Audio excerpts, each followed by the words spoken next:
evening, I'm John Barton and welcome again to Business Week. In our New Year's edition, Treasurer Paul Keating warned there might have to be some sort of mini-budget in May to alleviate some of the worsening sectors of the economy. Here's what Mr Keating had to say at the time. What we sometimes do, well, we've done twice, is we've announced in May savings measures which start from the 1st of July for the following budget. And you'll do that next year? No, we haven't decided to do that, but it remains an option for us. If we think that the savings task will be enhanced by measures which start on the 1st of July, where you're getting the full 12 months savings and not just, say, 9 months savings for, say, an announcement on budget night. If we think that the announcement early will be advantageous to us, well, we may do it early. Well, we'd asked the Treasurer to gaze into the crystal ball, and that prediction at least has come true. Last week he announced there would be a mini-budget, in Keating speak, an economic statement. And both sides of the political arena agree there's an urgent need to cut government spending to curtail the foreign debt. And then there was the interest rates row, with the Prime Minister carpeting Senator Susan Ryan for inadvertently tabling a report which claims interest rates will stay at their present high rate, not something the government really wants to believe. Also tonight, we lift the lid on computer crime, a 1980s phenomenon that stretches from tampering with microcomputers to infiltrating the country's biggest mainframes. Computer fraud is going on in companies. Because so many people have access to terminals, the thief can be difficult to identify.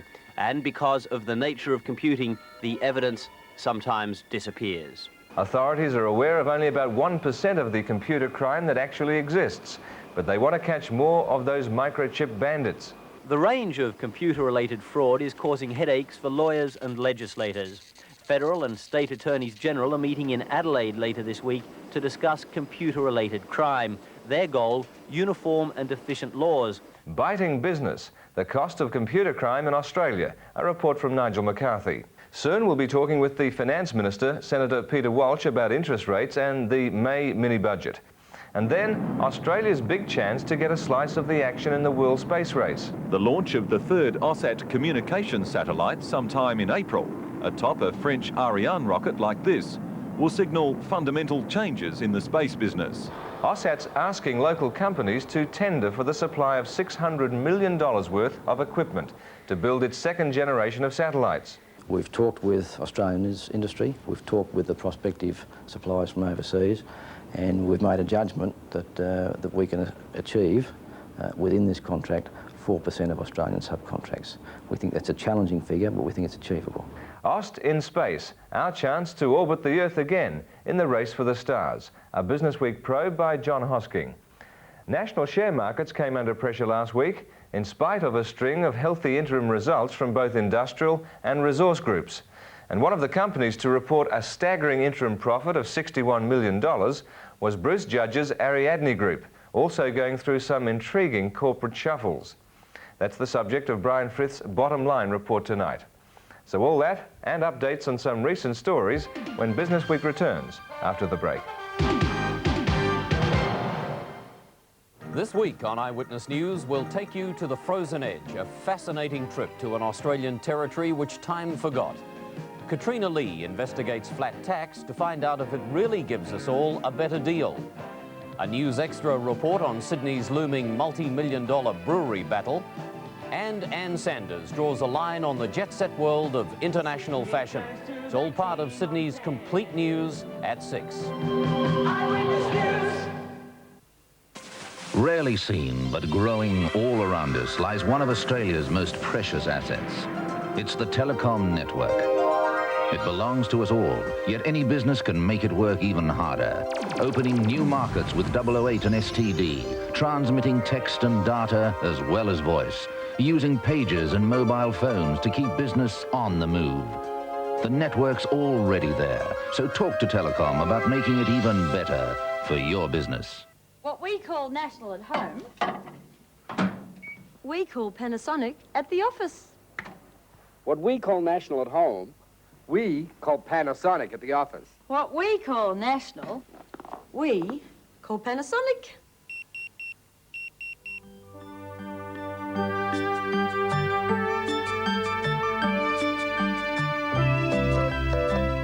Panasonic office automation. Big families need power to conquer mountains, long distances. The power of the new 2.4-litre fuel-injected engine of the new Mitsubishi Star Wagon SE. 8 into 1 goes powerfully. These days, how does one go about landing a top job? Some would argue that you need the right connections. Others say that you need to be in the right place at the right time. As many have discovered, however, you can land a top job simply by reading one newspaper, The Australian. Because when leading companies and institutions want to hook senior people, this is where they advertise. The Australian Senior Appointments. If you're not reading them, you're wasting your time. And you're watching Business Week. Soon we'll talk with the Finance Minister, Peter Walsh, about interest rates and the May mini-budget. But first, computer crime, costing Australian companies an estimated $200 million every year. This week in Sydney, 2 arrests were made in relation to computer crime involving the alleged theft of magnetic tape from Mercantile Mutual Insurance. But companies are reluctant to admit and report breaches of their computer security for fear of discouraging clients. And that makes it very hard for the authorities to find the criminals.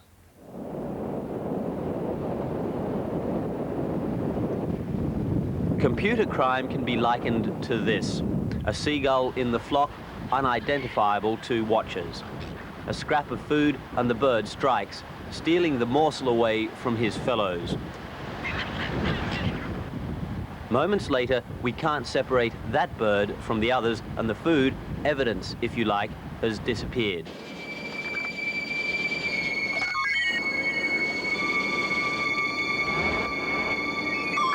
Computer fraud is going on in companies. Because so many people have access to terminals, the thief can be difficult to identify. And because of the nature of computing, the evidence sometimes disappears. The traditional forensic skills of handwriting experts, fingerprints, blood stains are of no use against the computer criminal, because all those skills that have been built up and form a tremendous advantage for the detective in the ordinary work that he carries out is no use, because the man that he's dealing with hasn't left fingerprints behind, his handwriting is nowhere to be found, there's no blood. The search for people guilty of misusing computers comes down to 2 main groups: hackers and those with more commercial motives. The so-called hackers are usually teenagers who break into computers just for the fun of it. But of even more concern to industry are the criminals on their own payroll, trusted, sometimes senior employees whose access to the machines is legitimate, but the tasks they may command the computers to perform are sometimes anything but legitimate. It's the professional hacker that's the problem. Professional that knows data processing, knows large financial institutions and accounting systems. They are prevalent. It's people that are in those groups and organizations that forget their honesty for drugs or divorce or some other reason that has kicked them off from being a normally honest person to pushing them over the wall saying, well, I can get away with it. They're making problems and thefts into the millions of dollars now. Bill Lee is a specialist in computers and computer security. Among the companies he's been involved with, Hughes Helicopters, Bank of America and Xerox. He's a regular visitor to Australia and estimates computer innovations and advances in the United States take only 4 months to reach here. You have computers being installed here faster because you pick up U.S. technology and move it straight in. We took 40 years to develop it. You buy it, bring it in instantaneously. But if advances take only 4 months to get here, computer crimes committed overseas are also repeated here only 4 months later. You accept the fraud now because you don't really understand that it's occurring yet. You bought these systems thinking we had solved the problem in the States, and we had not. We've been covering up just as you have.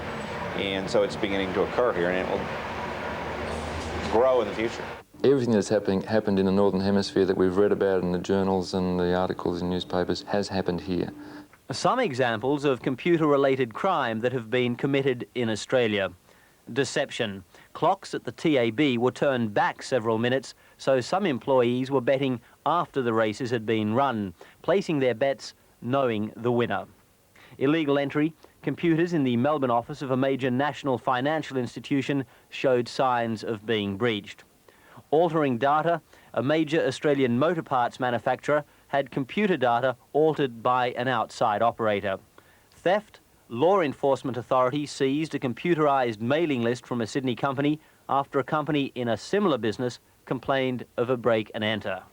There are cases of straightforward fraud by employees. An employee of a company found a weakness in a payroll program, was able to input information to cause a salary to issue to an employee $1,000 in excess of a normal salary. It didn't finish there. In order to cover her tracks, she then input further information to keep the monies that she was taking flowing amongst other employees on a week-to-week basis. This went on for quite some period of time. There have been attempts at extortion.